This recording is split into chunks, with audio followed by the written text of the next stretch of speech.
Hello and welcome to Holistic Circle Podcast, Spiritual Conversation. My name is Philipp Kobald. We are reaching out to people who are passionate about spreading light, love, and joy. And today is Christa Rose, I think from Canada, right? Yes, I am. Thank you so much for having me. And I want to thank your listeners for taking their precious time to sit here and listen to some of my stories and inspiration and for us to have an amazing conversation. So thank you. I knew it was going to be a hell of a podcast because not only have you a lot of media experience, you're a co-host, you're a pro, and I know you're going to outshine me way, but I'm here to learn a lot of tricks of the trade, and I'm determined to do so. So you're my second Canadian today. That's why I was a bit hesitant because I thought, am I mixing up my guests, 2 Canadians in 1 hour? Is that possible? But yes, it is. It is. A lot of times it is difficult to get Canadians. I know from being a TV co-host, I do try to highlight people from all over the world, literally from South Africa, New Zealand, Australia. And I don't know what it is about Canadians. I'm trying to pull them out. So I'm glad we found each other. Well, then you should more often watch my podcast. Canadians are one of the biggest groups of guests. That's amazing. Love it. Me too. I love to have Canadians. I'm thinking I'm going full-blown Canadian. It's very lovely conversation each and every time.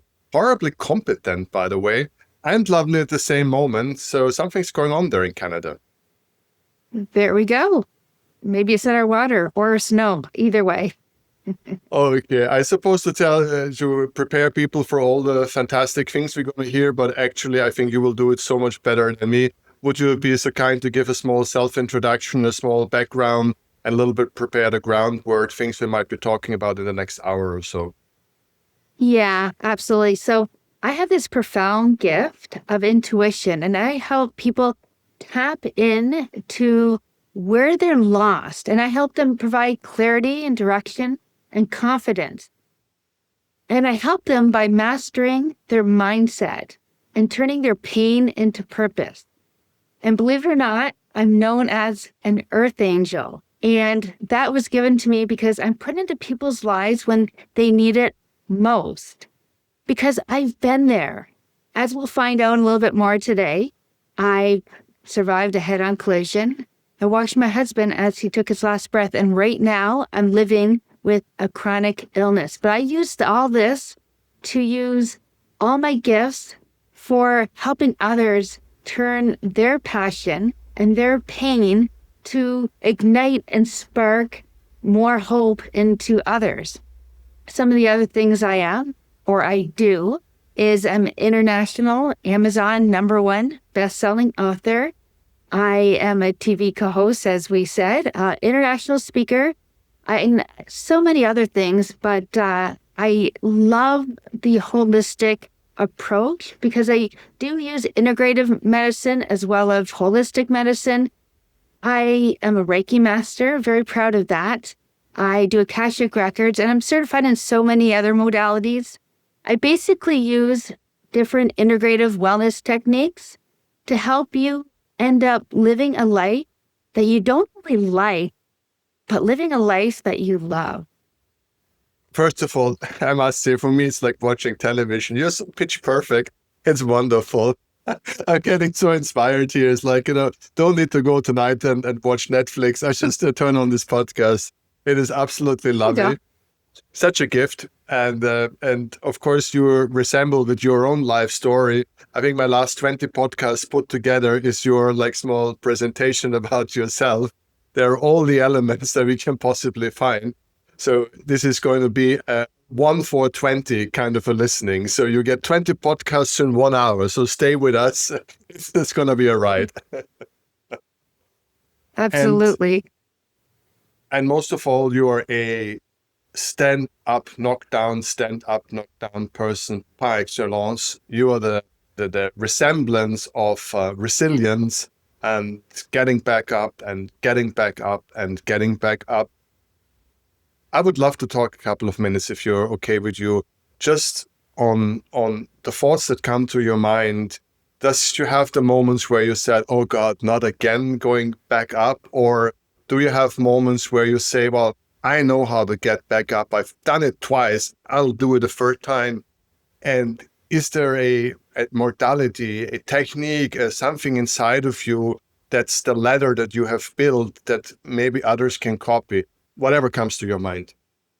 Yeah, you know what? One thing that a lot of people don't think about is how their childhood can affect other places in their lives. And I'm not saying sit here and bash your parents or bash your teachers, but really reflect on what happened with you, what you heard. So one quick example was we were camping and I overheard my mom saying, yeah, Christa was a mistake. Now, what that meant was my brother was only like a couple months old when she got pregnant for me. So I wasn't planned. And now talking to her, she says, I am an actual surprise, a lovely surprise. But when she was talking to the other ladies, that's how she put it. But in my mind, I heard I was a mistake. If I'm a mistake, that means I have to fix myself. So I became a perfectionist. And all I wanted was a family.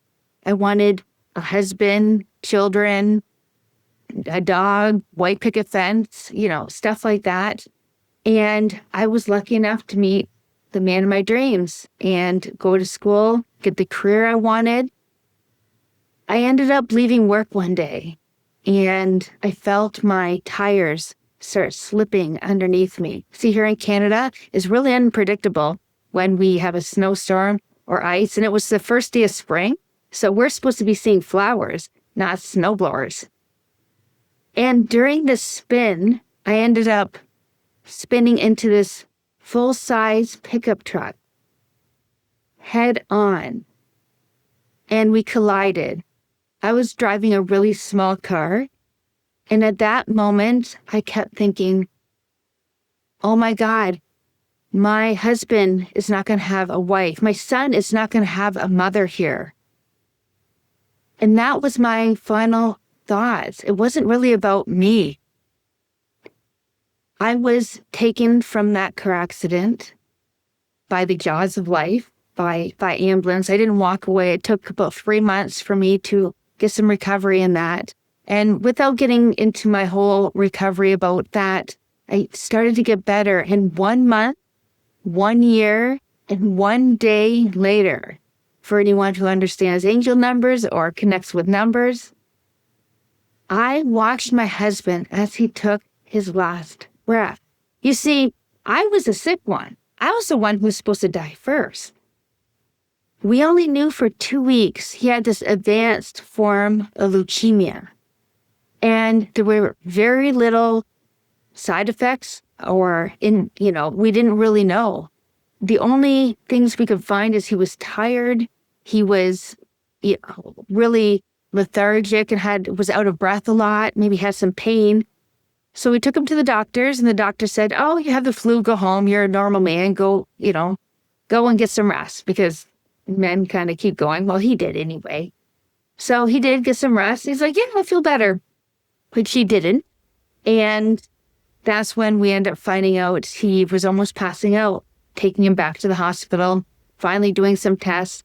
And they ended up releasing him after a transfusion, a blood transfusion. And it was right before Easter.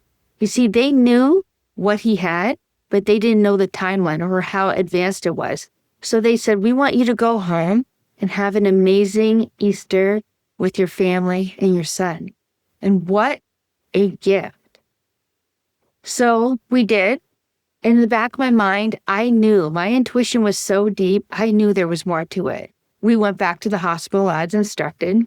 He had more transfusions, more tests, and that's when they came in and said, we are so sorry, but you have this advanced form of leukemia.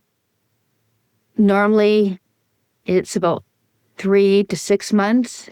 You've already had it maybe 5.5 months, which they were bang on. 2 weeks later, he ended up passing away. And at that moment, I had a decision. I was starting to spiral down into a depression. I was using my medication to help numb the pain, not numb my physical pain, but to numb feeling. because for me, feeling was a sign of weakness. So I had to turn things around. I ended up getting some recovery, getting some tools. So my son didn't lose two parents. That was my goal. He was everything to me. So that's one of the moments where I had to use my resilience to get back up. And I used that throughout my life, because throughout my life, there were many other hurdles I had to jump through, but I'll kind of fast forward all the way to this one moment after work. Out of nowhere, I had a seizure. I'm talking out of nowhere. Go to the hospital, stress.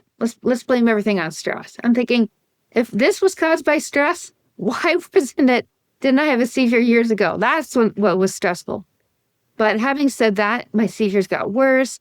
I ended up having a hard time talking. I ended up having a hard time walking, had seizures all the time.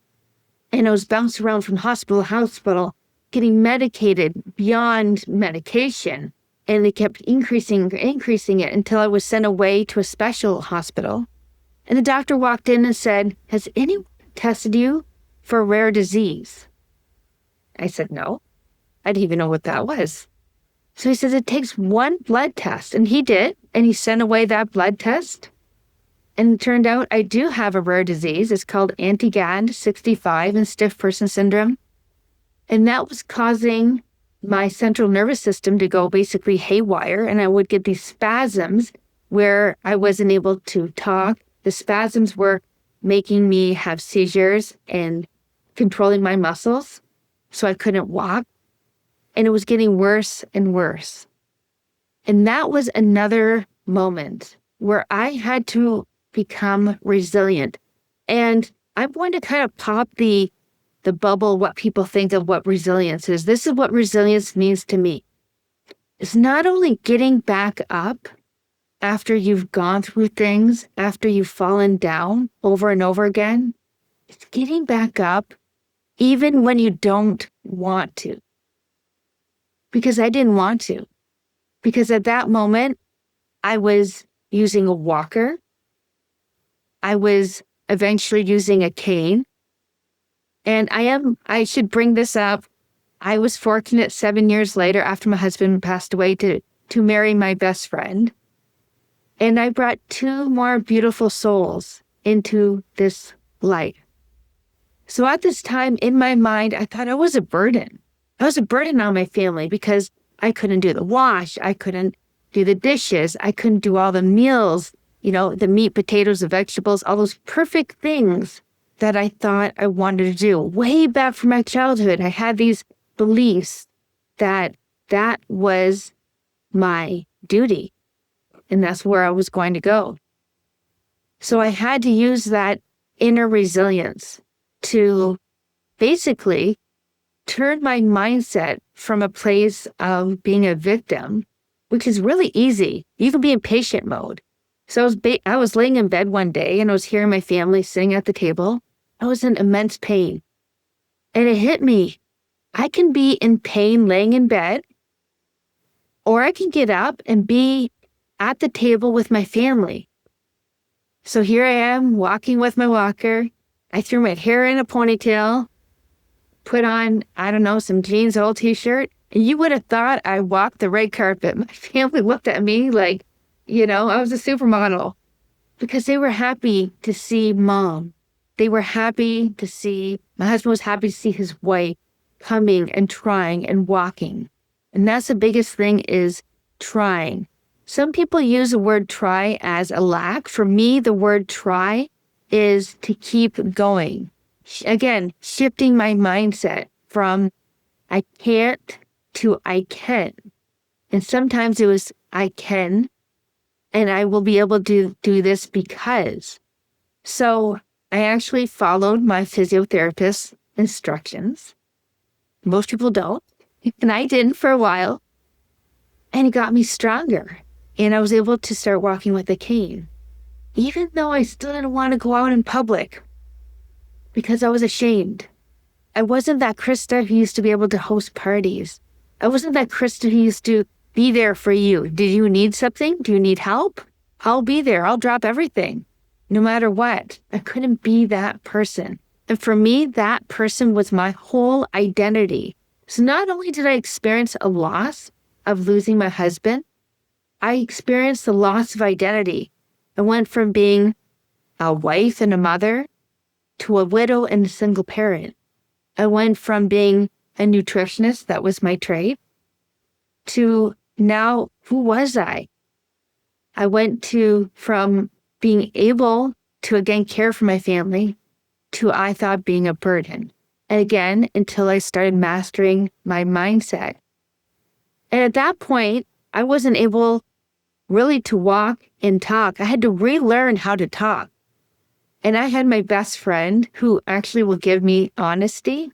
Don't ask your family because they're like, you're doing great, which is fantastic. But I needed to know the honest truth. And she said, Christa, you're missing about every fourth word. So I had to learn how to switch my brain and slow it down to match my mouth. As you see now, I have the ability to do that. It's not always easy. And I start off most of my talks, whether it be on stages, podcasts, TV, it doesn't matter, with sometimes I will fumble. Sometimes my disease flares up. But 2 times in my life, I was actually born with only 10% hearing. And I had to go through speech language therapy to learn how to pronounce words. And then again, I had to learn how to speak. And I had to learn, especially transition. I couldn't say, and then, or because this. So those transition words, really difficult. So when you're having a conversation with somebody, it was very choppy. But I had to have compassion for myself. And once I learned to have compassion for myself, I was able to inspire and help others, and then use that as a purpose and get out of my comfort zone, because trust me, this would have been my biggest nightmare. But it wasn't until I saw other people be inspired that I'm going to get out of my comfort zone and, share my story. Thank you so much. It is such a big story. I must give a breather to our audience. I guess we all need a moment to process. It is such an intensive story and much more than I promised in a certain way. But I hear 2 things, if I may translate it from my own ears. First of all, I heard your son, and now it was your husband and your 2 children more. So I hear that having a purpose in life, an emotional, a love purpose, seems to be one of the key elements that brought you back up. And as you said, also then compassion seems to be one of the elements. So there's interesting things to consider that, and I think there are clinical studies that show that people who have a reason to get healed after surgery because kids are waiting or stuffs are waiting, there's a whole life waiting, not just a job or not just, being alone in the house, heal so much faster compared to people who basically have nowhere to go. I think there is a scientific study on that behalf, if I remember that correctly. So you seem to be proving this. Yeah, but I do want to point out that in the beginning, I used outside validation to be my purpose. Like you said, my husband, my son, different things like that. But how about the people who don't have that? Does it mean they don't have their purpose? Absolutely not. So again, I use my purpose to offer hope and inspire other people. So if it meant getting out of my comfort zone and talking to people, writing this book that I did not want to write, it's called Skip the Pain, Experience the Pleasure. And this is my best tagline. And I'm going to use my little emoji. Cut the crap that's holding you back so you can live the life you love. Yes, I'm using a poop emoji because most people don't end up living a life they love. They may like it. So this book is a really funny read. I actually write it for the non-readers because I actually don't write. I don't read a lot. Yeah. And then I think you said you tested it on men who don't like to read. Toughest crowd known to mankind. Absolutely. And this one gentleman came up and shook my hand and said, you know what, Christa, I have to tell you, I don't read. I'm like, well, that's great. Thank you for telling me that. He says, but one time I couldn't sleep. And my wife said, here you go. Here's a book. This will help you sleep. Because he said, the only way I can sleep is reading a book. He said, I was up to midnight. And I take you on a journey. So yes, I do share my story, but that's only a paragraph. But I bring it up and I share some moments of laughter. So I either change your life or it's fully so much humor in it. You're laughing through the whole thing, and usually both. And it wasn't until this gentleman shared the insights that he never knew, he never saw. And like I said, I've been there. And because I've been there, I wanted to share what helped me, what fueled me to change my life and to get better. So my second book, can I share it if I may? Well, absolutely. Anytime. Yeah. So my second book is called Shattering 22 Truths I Wish My Younger Self Knew. So if you go back in time and tell your younger self one piece of advice, what would it be? And do not say it would be the lotto numbers or invest in Amazon or Google. No, that doesn't count. So it's interesting because I was able to tap into that. And I honestly believe that was divinely written because I had no intention of writing another book at all. But I was offered this amazing deal by Amazon. The first one made Amazon #1 best-selling book. Offered a deal to write another book.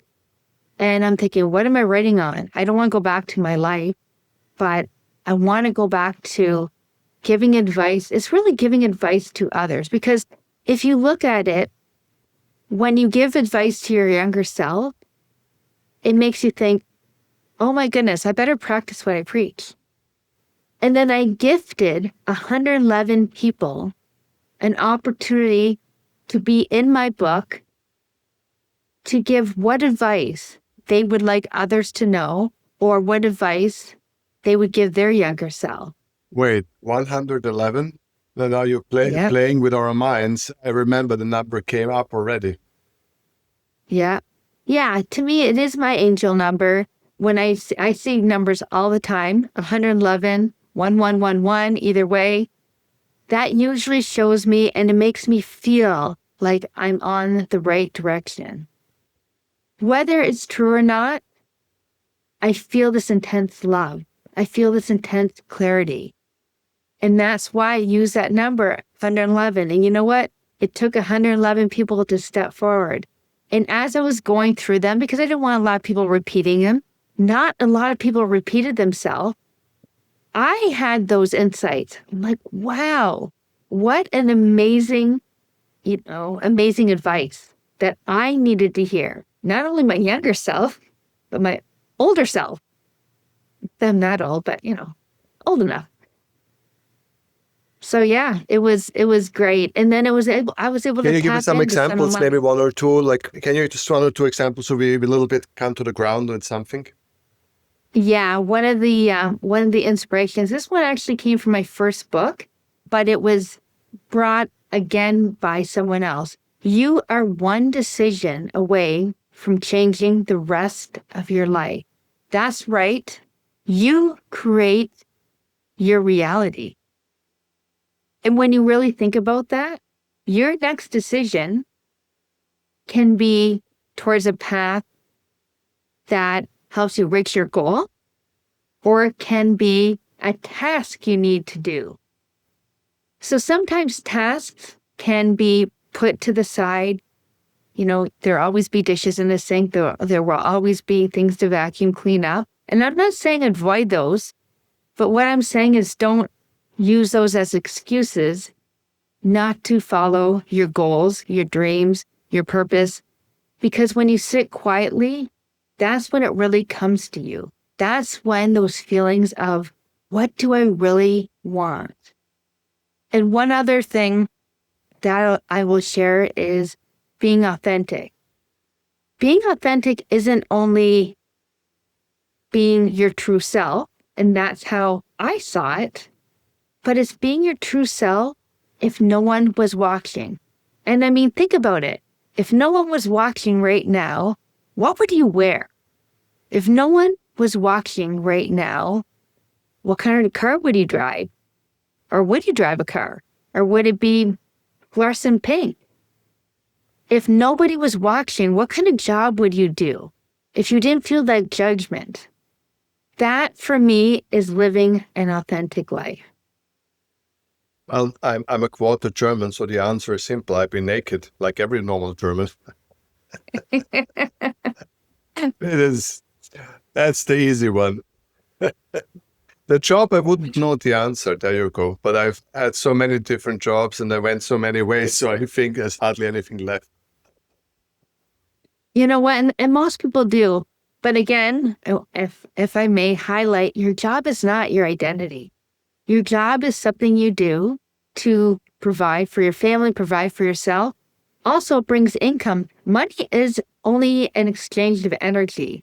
See, if I make money, I'm able to afford different things like a house, a computer, a place to do these recordings, a place to help other people, find clarity and direction and hope when they feel hopeless. So if I have that money, I can help them find and get what they need. So it's only an exchange. Sometimes it becomes your life work, which is amazing. And sometimes it's not. Sometimes it's something external that helps you do what your passion is.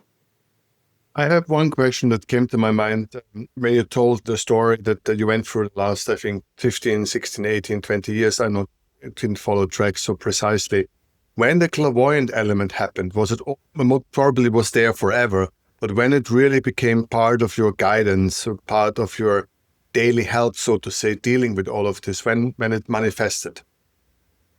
That scared the heck out of me, I'll be honest, at first, because I was raised with a religion. It doesn't matter what religion it was, but I was in the box.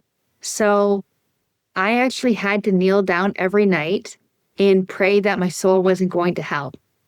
So having any insight of my own or intuition of my own or any visions of my own that was outside of a book or outside of a box, I felt was wrong. It wasn't until I had to realize that spirituality can be a part and can be part of a religion. You can both put them both together, whatever it means to you. And so that's when my gifts really started to expand. So it started to expand when I lost hope. It started to expand when I started losing the ability to do what I needed to do to help inspire others. It started to expand when I had these clear visions of what would it be like if I could. And once I started answering those questions, the stronger and stronger some of my gifts started coming. And the more I used them, the more I felt less judgmental. I now live in a place where if people are going to judge me, that's okay. Usually they're the people who need it, the help the most. And if they're going to judge me, I say, look at yourself in the mirror. What are you doing to inspire help? And at the end of the day, when you lay your head down on the pillow, who have you inspired? What spark did you put in somebody's life? No matter what it means. But this does half answer my question. It's a beautiful answer, but it kind of give me a time frame when became a real part of your life, not a hunch or a beginning. Yeah. When would you? Yeah, I get it now. So probably before this last illness, I've had different illnesses throughout my life, but this last illness really shifted when I lost my job and I wasn't able to do my job because of my physical capabilities and mental capabilities. And I had to use holistic ways that I had to learn and I didn't even believe in. Like, for instance, Reiki. I was in the hospital and I had all these wires stuck in my head. Actually, if I can show a picture, if you can see it. that's basically what I look like for, I don't know, 6 weeks. This is another picture of me at home. And this is where I am now. So I was given a time frame. I was going to live for 4 years, and I was going to be stuck like this or like this. I'm in my 6th year right now. I don't have wires in my head. I'm not laying in bed like that. I'm not saying that is always like this. I do have difficult days, but it was around that time where I started really feeling those gifts, almost when I was out, almost when I was in this, it was like a coma state. It wasn't called that, but it was like a coma state where I felt that I wasn't part of my body anymore. I felt there was a higher calling. And I actually had this profound experience that I left my body. I could see the doctors. I could see the nurses. I could see everybody. I could see the people, the ambulance attendants on the way. And one thing I do want to point out, people can hear you. Even before you die, the last thing to go is your hearing. So remember that as you're dealing with people. So I remember going through this profound experience that if you want to call it a drink, go ahead. I don't care. It's my reality.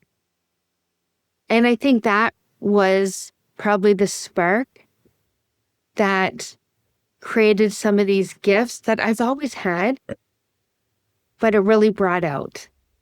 The boost. It is not uncommon that these life-threatening, life-dramatic things are huge accelerators for these underlying gifts. And especially if you're also forced to lay still for 6 months, I think you said, you're strapped or you're confined to that space, your mind, your creative mind needs to wander. It seems very logical that this happened.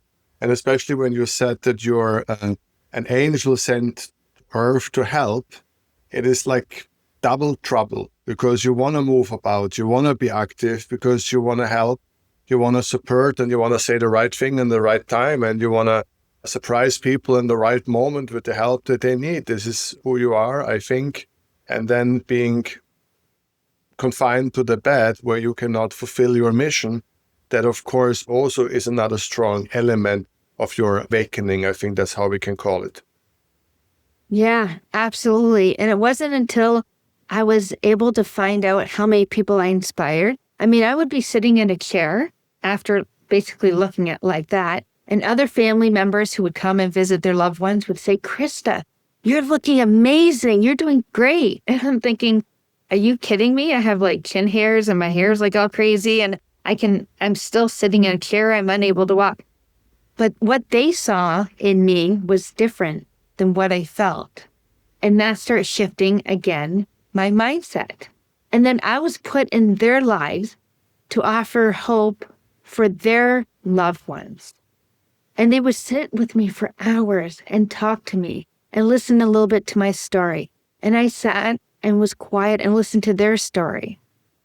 And I was able to relate to not some of the incidences they went through, but a lot of the feelings, the depression, the hopelessness.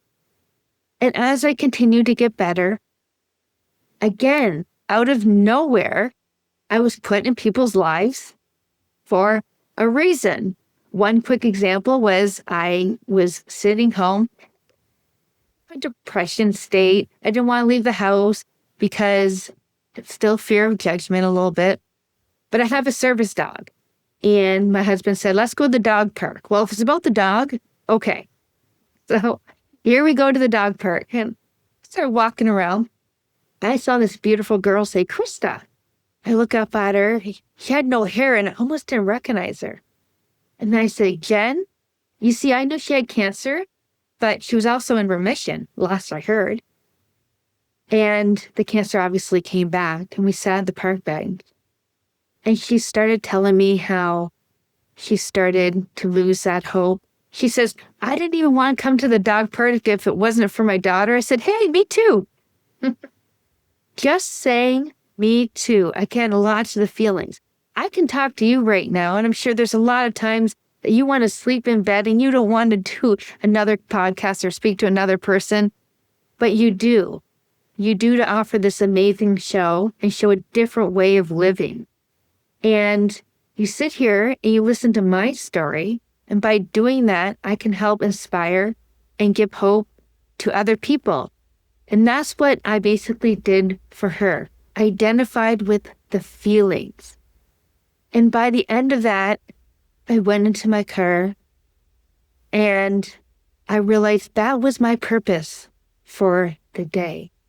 He sent me a text later and said, Christa, I'm actually planning what I'm going to be doing tomorrow. I'm actually planning on what I'm going to be doing next week. Whereas before she wasn't. She was giving up. So that started happening more and more in my life, randomly. I just lost a couple weeks ago one of my best friends. I walked his journey from the beginning when he found out he had cancer. He had leukemia to the very end. And he asked, when I go into hospice, what's going to happen? I'm thinking, what do you mean? He says, is it going to be too much for you? I'm like, no, I'm here to help you transition, whatever that may be. There still may be a cure. I wasn't giving up hope. But I was able to have this innate ability to connect with his angels. And I didn't even know what that meant. I was basically sleeping one night and I felt these beings coming towards me. And they were beings of light and love for me. That's how I would describe it. And they were giving me messages and they basically said, ask me by name. So here I am. What's your name? So like 3 of them gave me their name. I'm like, okay, never heard these names before. Some names like literally never heard before. And they said, tell them to, his name is Howard. Tell him to Howard. So the next day we were talking on Zoom, similar to something like this. And at the end of the conversation, he says, wait, you had something you wanted to ask me. I said, oh yeah, there's these 3 names that, I wanted to ask you. Do they mean anything to you? And I said the names. And I did say, I think they may not be, on this earth. They may have transitioned, but at this time, I didn't know. He said, not only do I know these names, these are the 3 most important names that are so meaningful in my life. And that's when I knew I had this ability to really connect with this higher source of love and peace and use it in whatever terms that the other person needed. For him, it was angels. So that's what I would discuss with him. And when he was getting chemo, when he was in pain, we would talk about the angels and surrounding him with love. And he felt that peace and he felt that love. Because it is true. That's what our higher self, our God of our understanding, our source, our universe, whatever you may call it, that's what it wants us to feel most of all, inner peace and love. It is definitely, you have a relaxed life going on. Nothing ever happens. Yeah, you may say that. Very Sometimes, very chill, Yeah, very chill. I get up in the morning and, and sometimes, I'll be honest, I still live in fear. There's that little bit of fear is, when's the next shoe going to drop? But then again, I shift my mindset. What am I thinking? Why am I worrying about something that hasn't even happened yet? And I celebrate my small wins. That's another thing I would really like to point out. Celebrate where you've come from instead of where you still need to go. You see, where I'm writing in my book right now, I can't wait to get to the conclusion. Trust me. But I know when I'm done this page, I'm going to turn to the next page. And I've already written so many chapters, so I'm going to celebrate that. So I think we all need to celebrate that. So I can only imagine what the next book could be about, but we have to wait, right? Yeah, absolutely. All right, let's see if I get some clairvoyance going on before the end of the show. You never know. The work you do today, besides your television work, your media work, and the writing work, is it that you're helping every day? But is there some organized help that are you consulting with people? Are you using your clairvoyant capacities to help people that really reach out to you? Absolutely. I finally stepped into it, let go of all that judgment.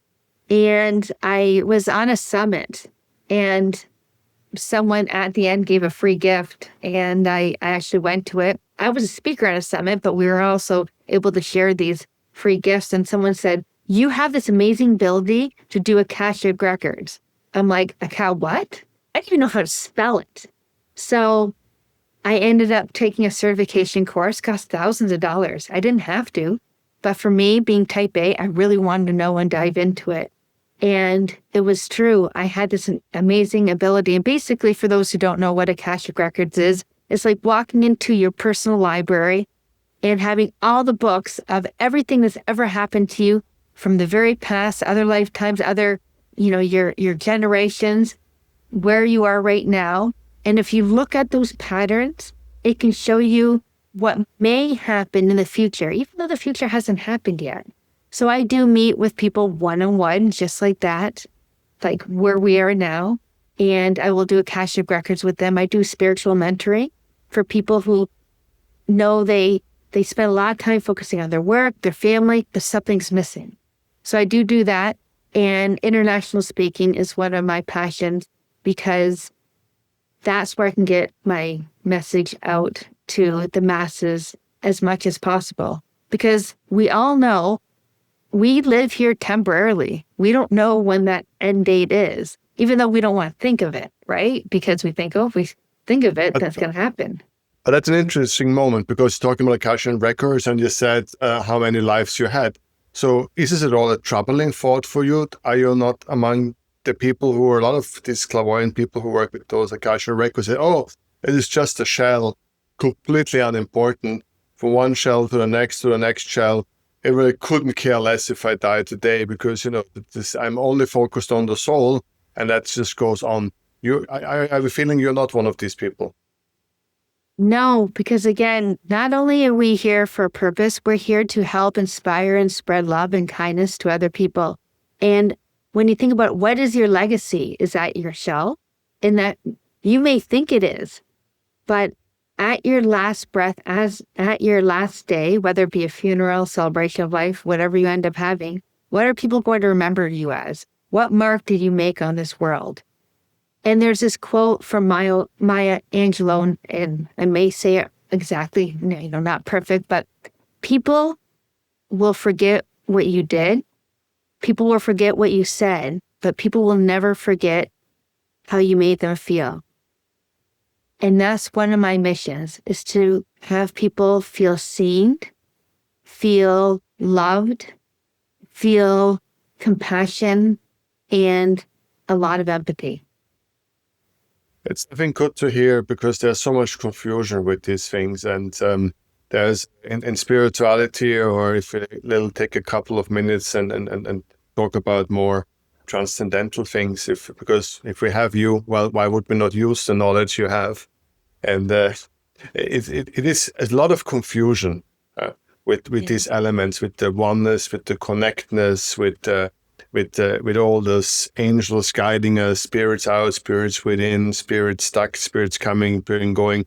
And I think there's a lot of lostness almost. There's a lot of spiritual people, how much their energies are spiraling. A lot of them, A, lost the ground, B, lost the heart in a certain way, and also the simple joy, the simple pleasure of an ice cream on a hot summer day. It's just, there is a reality here that a lot of people in spirituality seem to be less focused at, as I think they should.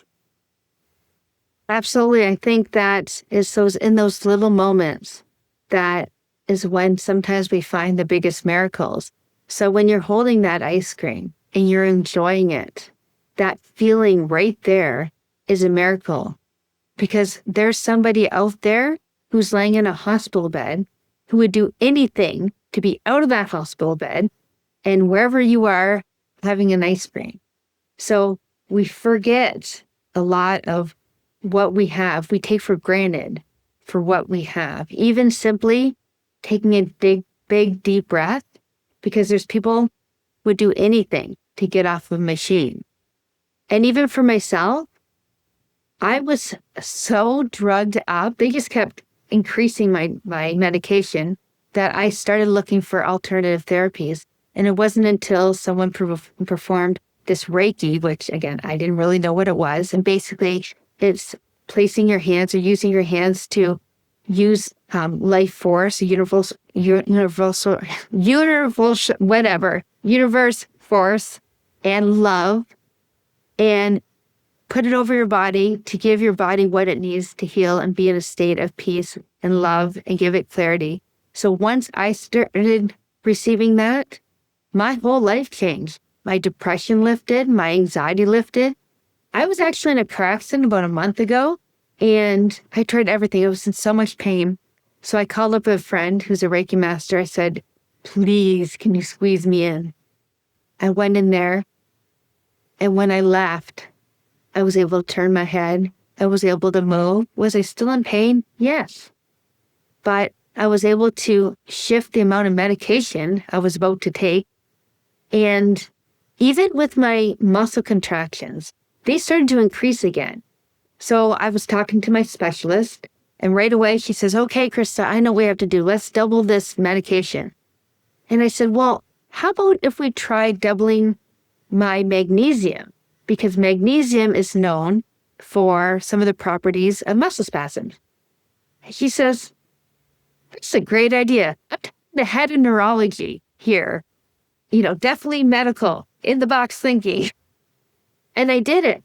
And we met about a month later. And I said, it worked.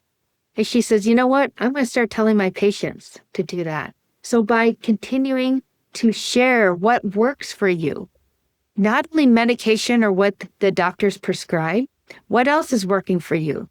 Is it changing your mindset? Is it using some natural remedy? Is it asking for help? Things like that. Well, first of all, congratulations. You have an amazing doctor.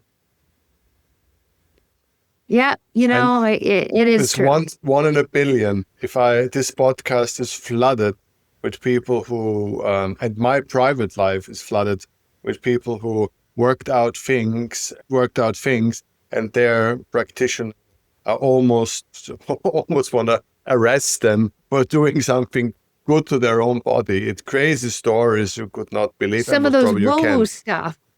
Yeah, the woo-woo stuff. Trust me, I've gone to all those specialists and doctors too, who basically look at me. They look and say, "Oh, you look healthy." Not even woo-woo. That's the sad part.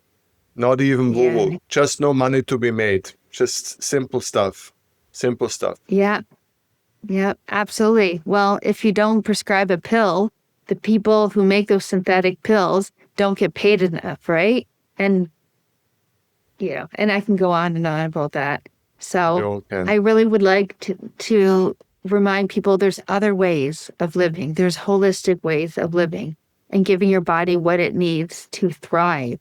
And right now, if you have any questions, that's why I'm doing this, to provide an example so people can make that choice. I think we're all picking up on it. And as you know that we are coming to the end, I can see you're so nicely preparing the tune out. It's such a pro. It's so lovely. I wish you could be my only guest every day. What kind of life would I have? I wish I could be your only guest too. You're fantastic. I'm enjoying this conversation so much. Thank you so much. Remember, if we would make tons of money with that, just going back and forward. I press the button, you go pitch perfect. I just sit, enjoy, and feel fuzzy. You don't know what more can we ask. Well, I appreciate the compliment, but I will say before we came up, I did a quiet little meditation, and I just asked for guidance of what do people need to hear, and help me find the words and the wisdom to say it and to give that message out.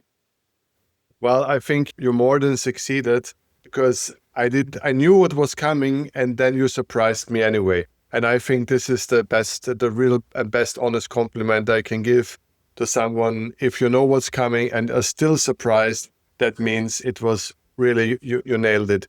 Now, just 2, 3 minutes. I know I'm always like to ruin the end. That's one of my favorite things. Just people who want to reach out to you, what's the correct way? I mean, the books, these books can help them a lot. They can get on the first page.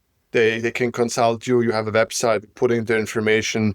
If you want to say a couple of words, who should reach out to you? You work online or live? Just a couple of seconds so people now want to get to know you so they can. Yeah. So first of all, my website is on the screen. It's ChristaRose.com. And if you don't know how to spell Christa, my mom would say Christ with an A. Don't hold me to that standard.